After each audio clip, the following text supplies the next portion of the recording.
Yes, mutelevu omulungi atulaba ate ku Kyankwanzi TV ate ku YouTube channel yaffe mukola kyamaanyi nnyo. Olunaku lwaleero nze ne program Omuyimbiwo. Mu program eno mwe kutuukiriza abayimbi ab'enjawulo abaffe bengamba baffe I talk about side eno ya Kato Corridor nenga ate bwe tugendako n'eri ewalala nenga tumejalenga ku bayimbi baffe inde Kato Corridor abayimbi ennyimba ezifuuse ensonga mu mikolo gy'embaga mu byobufuzi ennyimba ez'omwoyo bonna eza culture mbeera nawe butereevu nnyo ku program Omuyimbiwo ne tubajjayo ne bamanyika obanga obaagala nenga tomanyi wakubajja kale beera ku Kyankwanzi TV nja kubanga bonna bakutuusaako. Guess what, olunaku lwaleero ate ndi Kiboga mu DWANIRO sub county ate wensinzidde okuba ngenda kuwa omuyimbi Nyangoma Daphine. Muyimbi ono mbadde mumuwulira mumusanga mu mbaga mumusanga bifo ebyenjawulo naye nga olina byagala okumanya about olugendo lwe olw'okuyimba tovaako beerako. Nyangoma Daphine yani agenda kutubulira yani naye basically kyemujjukirako ke kayimba kali ak'Ekyankwanzi ensi yetu na tusime Mukama. So lwaki nnyimba nga nanyini luyimba waali Daphine? Yes. Nsabisa okulaba Nkale Mr. Frank abantu babuuzeeko. Yes, abantu bakolera Kyankwanzi TV followers wa supporters ba Kyankwanzi TV n'abamutemwe n'omuzina lya Kristo. Can you say, my Frank, thank you for being a great promoter of artists, especially older artists. We thank you and appreciate for sure. Now I'm part of the promoter. Yeah, I think you're number one promoter. So abali ku Kyankwanzi TV you're number one promoter. Number one thing you know kwekirizamu. Omutegede bulungi nnyo ye Nyangoma Daphine. Agwendi naye. Tugenda kumanya ku lugendo lwe olw'okuyimba yatandika ddi. Basically tuli ku nsonga za music. Yes, Nyangoma. Yes, Frank. Abantu bangi nnyo abakulaba mu mbaga. Kuliko n'abalaba ennyimba zo ku social media platforms abazuulira gye bazikubira mu bifo ebyenjawulo nga bamanyi music bw'atambula. Njagala osooka ompeeyo kapeera ku luyimba kati oyo omulabi alaba agambe nti wamma yono Nyangoma Daphine. So I think I can start with Nyanko's song. Yeah, good. You would want which song? I would love for Kyankwanzi. Ensi yetu nungi Kyankwanzi biyeje tusime Mukama ab'embabazi ze twijje ky'okutandika mukaba bitolo bye hati tubeyeje ab'embabazi ze. Ensi yetu nungi Kyankwanzi biyeje tusime Mukama ab'embabazi ze twijje ky'okutandika mukaba bitolo bye hati tubeyeje ab'embabazi ze. Kyankwanzi nesaba enaye mwegumeho.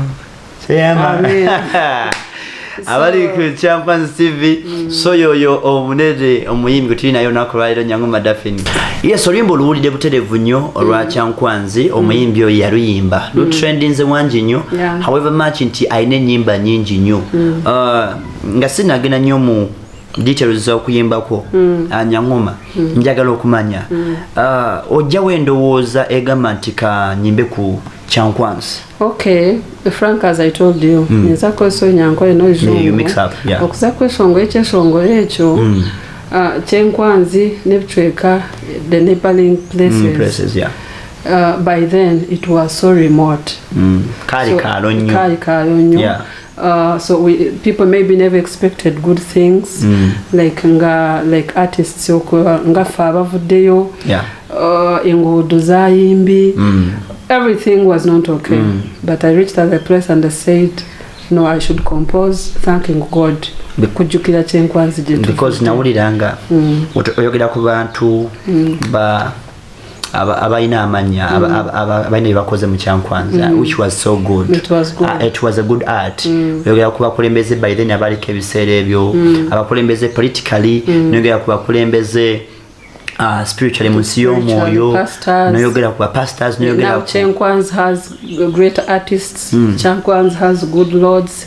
I myself am not from Kyenkwanzi, but I'm a neighbor. And people from Kyenkwanzi support me a lot. They are my great fans. So maybe like an artist, we compose what we feel, we compose what we see. Me, I live in a nearby place called Omuyimbiwo. But we are in the same area. Yeah, same area. Yeah. Even on addition to that,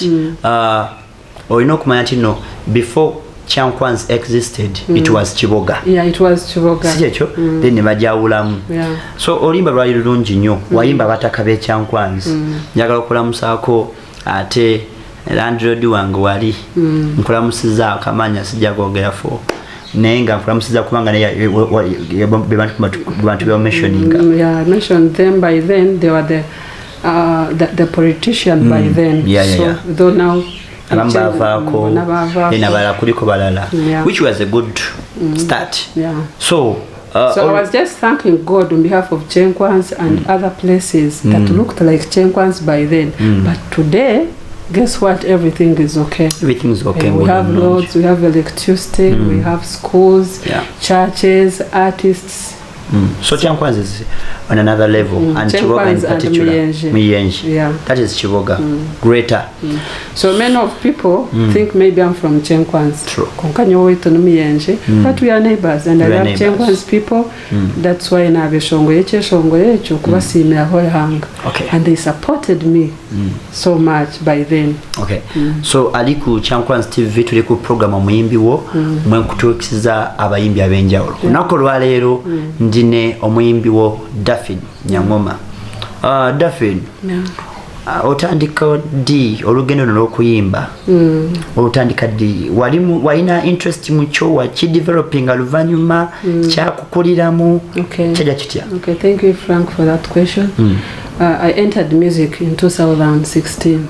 2016. Yeah. But I never knew that people would call me. I never knew it would turn into a business thingy. It was a calling. I remember I first recorded 4 songs. I was a church girl. I used to be a church girl. I used to love church things. So one time I had an idea. I said, no, let me go and record my songs. I never knew that I would get such kind of... So in church, you used to do praise and worship? Yeah, from my childhood. Yeah, from my childhood. I used to sing in school, choirs. And actually, you cannot tell me or ask me that I found myself saved, so loving gospel music. Then I did it as a trial. I never knew. Studio. But I had, maybe it was my dream. One time, there's this lady called Daphine. Yes. She has inspired me. So one time I was like, I would see maybe hearing my song on someone else's phone, it would be a miracle. Then one time I said, I heard something was telling me, go to studio and record your song. But I had that spirit of inferiority complex. I never knew that people would love my music. But guess what? God is a great promoter. Yeah. He has done it. He has done it. I first recorded 4 songs. That was Tindi Tina, Yoko Jende, and 2 songs of Uganda. Yeah. But me, I never knew that I would perform in parties. No, it was not in my mind. In my mind, I thought I would be singing in church. But my first time, I said, once I've recorded my songs, that is enough. nkani ndeba no shot ng'ebiyonje nabishikaho hearing my voice kandureke then kastampide marobozi mnonga so then ngotandika music Daphine let's use Luganda runyankole you're forgetting the audience so ngotandika music limba ki watandikirako bogo washatandika mpola ayine kimane kifuka ekintu ekinene limba ki ojika nti lulwa kwata abantu nkabanze ekishonga ekibakweta tinditina kugamba izina lyawe Mukama because every song that I've produced I have a reason and I have a story to tell about it. So like tinditina by then nindugo family yaba msheija married by the way that is an important thing. I am married to Dennis Katrev, a very loving guy. He has supported me actually. Before I do anything, I should first thank him. He has been a supportive part in my calling. So Mr. Katrev, thank you so much for the support. Thank you, my darling. A husband that supports you, a husband that makes me look smart before people. Somebody who gives you opportunity to go in parties. So it's not easy for our culture. Like maybe at first they thought artists are poor. They thought artists, maybe they don't have what to do, they're idle. By then, but I thank God today. They can't see the value. Abahima kazibona nibishongola, abana b'amashomeyo, abana bato. You see, it's now something serious. God has done something good. So nkabanza n'icyo shongwe cyane tinditina ahabo kubanga nimpo yo muyinyi nintina ndanga yanje atotayitina kugamba hanga utayitina kubugamba ngo nahatamba. So can you give me a cappella in that song really? Okay. Yeah. Tinditina kugamba izina lyawe tindishwalo kugamba ngo Yesu no tamba tinditina kugamba izina lyawe tindishwalo kugamba Yesu no tamba leka kugambe Yesu kwimba imbye ni manyo ina mano kutambe ndwara zanje tinditina kugamba izina lyawe tinditina kugamba ngo Yesu natamba kumukundela ngazo mugambe aya kuchwe kibazo mu family yawe. I love that song. Wow. Yeah, because I've seen ndebe abantu bakunkunda wa music. I've seen my family have supported me. I've seen when kanache shongo ye chako moyo mchagwana. It was my first song. It was the first song. Then so kati it was the first song.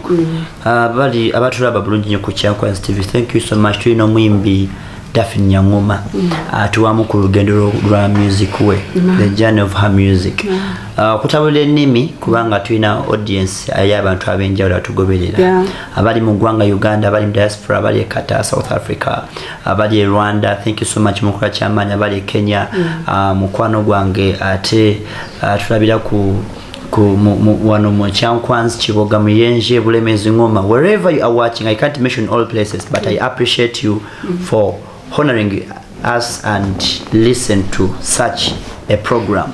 Mwebale nnyo naye nga tujja kudda mu lulimi bubaka olimba luno oluyimba oli mu church wali church girl.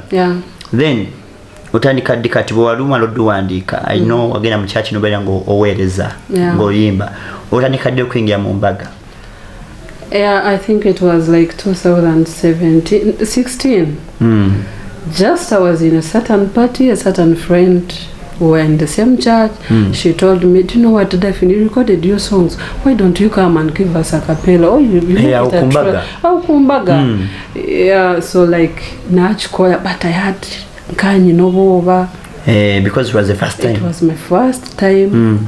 I remember. Then Naimka, Naishonga Tinditina, everyone was like, wow. My friends were crying. I said, okay, I'm in my calling. We always have this thing of saying, I had a spirit.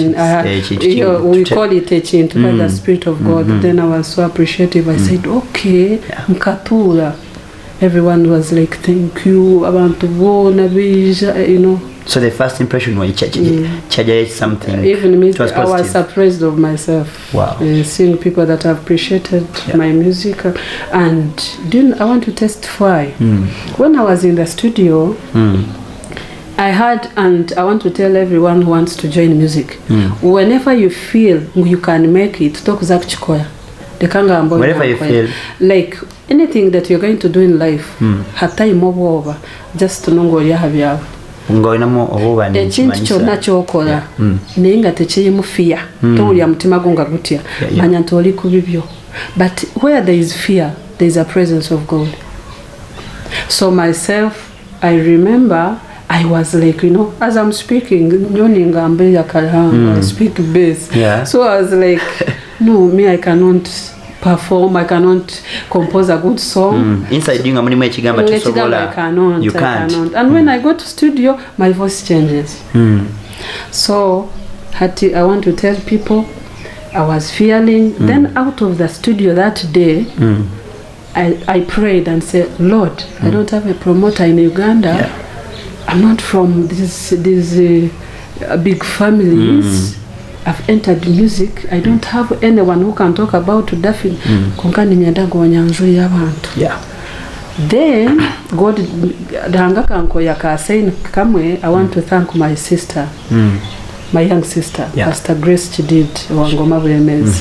Then I went to her home. I was from studio. Then studio. She was like, then I switched on the small thing that I was using. I saw her crying. Okay. Every step I would take, I would say, okay, I'm in my calling. I delayed. I never knew that. She was touched by the message. And then she said, because in the studio I said, Lord, I want you to show me a sign that you have called Daphine into music. So, sign nguwanye to mukweshongo ya kuyamba abantu mutima y'abantu tunabizamu ka business kali. When I reached to that young sister, and I want to thank you, Grace Chidid, my young sister. She's a wonderful woman of God. Thank you so much. I saw her crying. I wasn't sure is what. She asked me and said, do you have mobile money number? I want to give you 100,000. To appreciate. I kept on dancing. You know me, I love myself. You know, dancing alone in the room. She cried, I was dancing, performing your song. Then when she gave me that money, I said, okay, I've entered. Now start home music. Because I told Lord, show me one sign that my family has accepted me. My family will support my calling. It was a sign there. It was a sign already. When I left there, a certain lady called me. She was my neighbor. They had a party. Oizungu na gamba yeah, kana jeyo na zombi ni wa munywani wanje mukazi munywani wanje yangamba tishongo tubyona bedo nayimuka nokutina kona. That is 2016. Yeah. Konkanye wete ndagiye mukweshongwe nimanya ngo hino muntu oyinteye soma Daphine kwesente zinga. No. And I never expected it. Just ngakwata sente zanje na agenti nokufanka hati konka I want to hear my voice. Hasomo kuyango icyo nekeshongo cyanje. Then kine imje kweshonga afanka. Everyone was like, I saw my friends were coming, hugging me, they were crying. That's how I began music. Okay, so abali ku Chankwan's TV, andoza tunyumirwa tufunamu ekyokuyiga, it is something educative. Daphine akugamba nti music teyamujjamu nga business. Kwali kuyitibwa ate kwatamanya ku ntandikwa niyo oluvannyuma n'akizuula ate Mukama n'amwana akabonero. Daphine, tusubire namba y'essimu tunagenda wala nnyo abantu bagifune in case someone needs you. Wakuba noyenda esimu yanje, esimu yanje ni 0784 06 6921. Then for WhatsApp 0700749816. Njigamba no munyankoye. Yes, munyankoye. 0 06 na mwenda binemu. Then WhatsApp 0 06 9 9 8 16.